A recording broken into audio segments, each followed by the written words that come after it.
ሰላም ሰላም ውድ የሶሉሽን ቻናል ቤተሰቦች፣ በዛሬው ቪዲዮ ካፕከት ላይ ማንኛውንም የቀረጽነው ቪዲዮ ባክግራውንዱን ብለር ማድረግ እንዴት እንደምንችል የምናየው ይሆናል። ለቻናሉ አዲስ ከሆናችሁ ቻናሉን ሰብስክራይብ እንዲሁም ቪዲዮ ላይክ ማድረግ እንዳይረሳ። አሁን ቀጥታ ወደ ቪዲዮ። በመጀመሪያ ባክግራውንዱን ብለር ማድረግ የምንፈልገው ቪዲዮ እንዲህ ወደ ካፕከት እናስገባለን። ከዛ በመቀጠል ቪዲዮን ድራግ ኤንድ ድሮፕ በማድረግ ወደ ታይም ላይናችን እናስገባለን።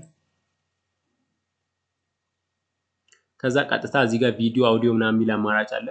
ቪዲዮ ላይ መሆኑን አረጋግጡ። ከዛ በመቀጠል ከታች ቤዚክ የምትለዋን ከታውት ላይ በማድረግ ወደ መጨረሻው ኦፕሽን እንወርዳለን።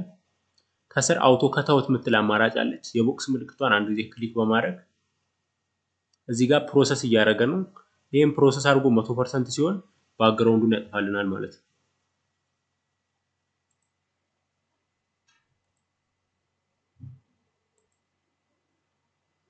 አሁን እንደምትመለከቱት ባክግራውንዱን አጥፍቶልኛል።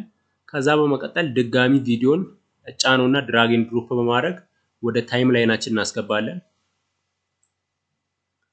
አሁን የምናስገባው ቪዲዮ በነገራችን ላይ ከስር ነው መሆን ያለበት።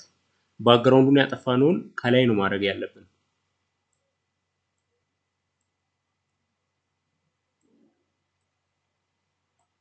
ከዛ በመቀጠል ኢፌክት የምትል አማራጭ አለች።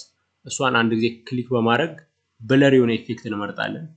እሱንም ድራግ ኤንድ ድሮፕ በማድረግ አሁን ባስገባነው ቪዲዮ እላዩ ላይ እንለቃለን። አሁን እንደምትመለከቱት ቪዲዮን ብለር አድርጎልኛል። የብለሩን ሁኔታ መቀነስ የምትፈልጉ ከሆነ ስፔሻል ኢፌክት የምትል አማራጭ ወዲያው ትመጣላችኋለች። እሱን በመቀነስ ወይም በመጨመር የብለሩን ሁኔታ ማስተካከል ትችላላችሁ። የስልካችሁ ካሜራ በቂ ብለር ከሌለው በእንዲህ አይነት ኤዲቲንግ መጠቀም ትችላላችሁ። ስለተከታተላችሁን ከልብ እናመሰግናለን። ቻናሉ አዲስ ከሆናችሁ ቻናሉን ሰብስክራይብ በማድረግ ቤተሰብ ይሁኑ። የምለቃቸው ቪዲዮዎች በኖቲፊኬሽን መልክ እንዲደርሱ የደውል ምልክቱን ይጫኑ። ሰላም።